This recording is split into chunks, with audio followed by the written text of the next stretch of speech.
Goeiemiddag, my naam is Marshall Gesond en ek is 'n supervisor wat die SSK en die SEF projek Social Employment Fund verteenwoordig, tesame met 'n organisasie genaamd Felix Fields Foundation. Die SEF projek natuurlik is verantwoordelik vir alle Social Employment Fund wat natuurlik moontlik gemaak is deur die government. Felix Fields Foundation het vir die laaste 3 jaar geweldig vooruit beweeg as gevolg van hierdie vennootskap.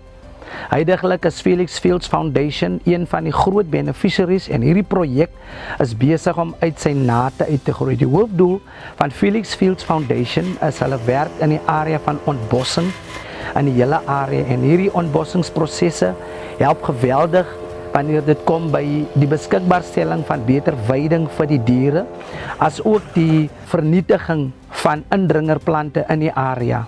Ek is Marno Reuters, ek is 'n chainsaw operator hier by Felix Foundation. Dit is baie belangrik om indringerplante te verwyder, want indringerplante, hulle suig al die water uit die grond uit. Deur hierdie bome te sny gee ons die inheemse plante 'n beter kans op te groei. Hierdie projek se langtermynvoordele kan baie groot werkskepping vir mense veroorsaak.